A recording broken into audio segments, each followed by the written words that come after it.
中共党内有反西力量吗？肯定有，但问题是，他们有胆子吗？听完这期节目啊，你自己就有答案了。如果说反西势力希望通过这次的北戴河会议发动政变，拉下老习，那他就必须依靠军队。而有支部门啊，它比司令员和政委还要重要。这个部门反西的人掌握了吗？另外，苏联的模式能不能在中国复刻成功呢？大家好，我是大卫。美西时间7月28号，这两天啊，网络上一直在说北戴河会议下周就开始了，政变是否成功啊，就看这次了。而且根据他们的叙事啊，这里面的幕后操控者是胡锦涛、温家宝，在前面干活的人呢是胡春华。因为胡春华呀，属于是废太子了，现在虽然是63岁，正年轻，也只给了一个政协副主席的虚职。那我们就来看看，假设真要干这些事儿，他们通常怎么干，有多大的把握？按说这搞政变啊，通常有这个3种办法，其中第一个成本最低的叫行刺。第二种啊，咱接着说，因为啊，老习在去北戴河期间，他等于离开自己啊戒备森严的巢穴中南海，他就有一个安全漏洞的空间。咱必须给大家科普一下，从北京你要去北戴河，直线距离啊300公里，他就面临怎么去的问题。首先要排除空军和水路。他不像川普那样啊，他弄个什么空军1号、2号有个直升机，对吧？飞2小时到了。在中国呀，空军实际上是非常危险的。你万一半截被哪些人啊一发这个导弹打下来都有可能。如果中途预备10个人一起发呢，你的拦截弹都不一定够。所以说空军是第一个被排除掉的。第二，水路也不现实，剩下的唯一那陆路要么专列高铁，要么呢是有个车队。那这儿有一个环节呢，就是老习在出中南海，他不按常理出牌。大多数老百姓以为这些人呢可能要走新华门是吧？绝对不会走新华门啊！他们通常啊按照历史的规则有2个办法，而且你搞政变的人，咱们假设胡春华想要干，也有军方支持他，你必须得知道他的出行路线和时间吧。而这儿现在啊是高度机密，甚至决策权都不在中办主任，也不在中央警卫局，而在老习一个人。他选择你走高铁还是走这个火车或者汽车过去。通常有一种办法，老毛玩的比较溜，就是他从中南海的地下通道直接开到西山的军事指挥所，从那出门，整体上啊他就不在地面上待着，地上还是地下，老习怎么选，那只能是他自己当时的决定。这个很难吧？那我们再看看，既然说路途中啊你很难搞定，按照前几年的规则，它大概率会乘坐高铁1个半小时就到了这个北戴河了。有没有可能像林彪那样在涵洞啊桥梁给你安炸药，把专列给你炸了？在这儿已经是不可能了，因为所有的桥梁、涵洞重要的设施啊，在出行期间一定是专人重兵把守，你连个针尖你都扔不进去。那好，我们再说，如果他顺利到了那个北戴河了，能不能说从海上通过那种蛙人小队摸上来解决？这个也非常难。因为在北戴河期间啊，首先有2支力量在海上形成了2道封锁线，一个是北海舰队，另外一个是武警的海警部队。你任何一个人都过不去，地下它也是有，海底它也是有雷达系统的，一旦出发，你可能就要被扫射而亡了。所以这条呢，没有人会考量。那我们再说，既然空中、陆地都没希望，那只能走什么呢？放弃这条行刺路线，就玩硬的，硬实力碾压。就是军队、坦克、装甲车。这个呢，你就必须掌握一个部队。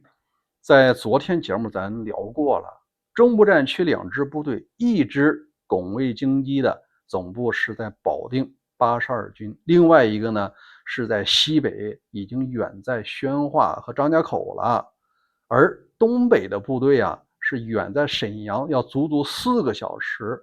你只有掌握3支部队中的任何一支，你才能解决掉中央警卫局。你看看这3支部队啊，假设这些人啊把司令员、政委都搞定了，但是你搞不定一个部门非常难，这是老习的嫡系，叫做什么呢？军队的政法委保卫局。我给大家简要介绍一下这个部门干嘛的呢？它实际上就是内部间谍、防渗透的、防监控的这么一个部门。而且按照中共现在的规则，装甲车你出动之前必须要有旅团以上的主官双双同意，就是司令员、政委2把钥匙，你必须打开这库门，你这些装甲车才能开出来。而且这枪里啊没有子弹，要想获得子弹，下面的仓库也都是双岗、双值、双钥匙，你搞不定任何一个人啊，你这个枪里就没有子弹。因为说他2岗都搞定了，枪也到了，装甲车也加满油了，都要开始往下发了，但这个时候有一个专业的部门早就在监控着你，那就是政治保卫局。原来这个部门啊归政工办，现在啊不归政工了，它实际上一直对上负责，而它的毛细血管已经到了哪儿了？到了团级。也就是说，你任何的一举一动，司令员、政委你俩合流的时候，你保卫局始终在监督着你，它属于是平级的，有专用的通讯线路，这个叫什么呀？就像太监替皇上监军一个意思。你这个部门要搞不定啊，你的一举一动不出10分钟就已经打到中央了。好，我们再来看一下，如果这些部队你也搞不定，那有没有可能采用苏联的模式，就是用柔性政变，政治局开会，或者说政治局扩大会议，把元老都弄去，大家一举手罢免习近平，行不行？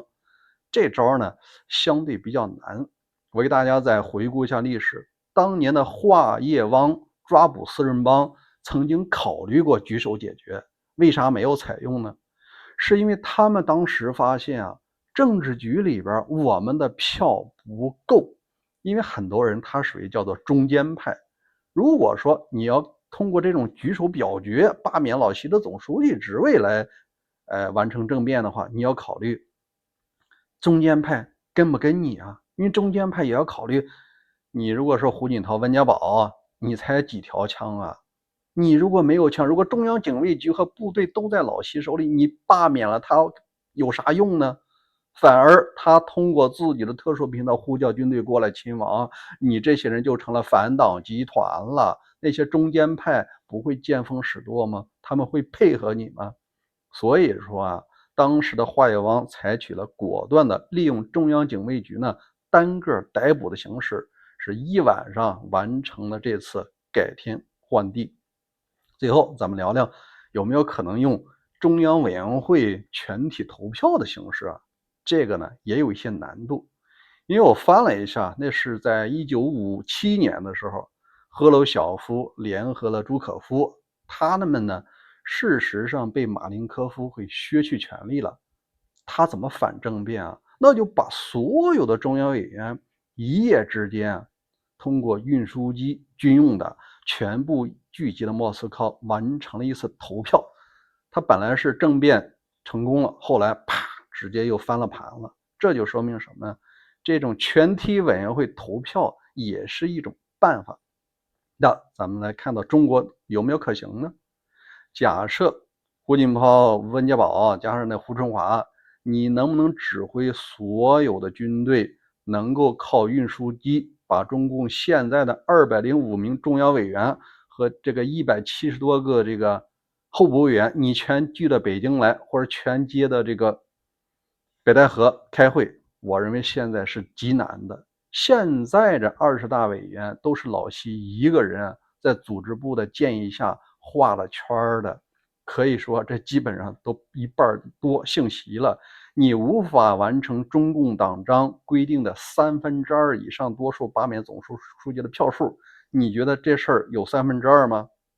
所以说啊，政变啊，这么多年一直活在某些海外大 V 的故事叙事中。当然了，也有些人乐此不疲的去盼望。如果你愿意相信呢，那是您自己的选择，好吧？这是我个人观点啊，不一定正确，咱们共同探讨。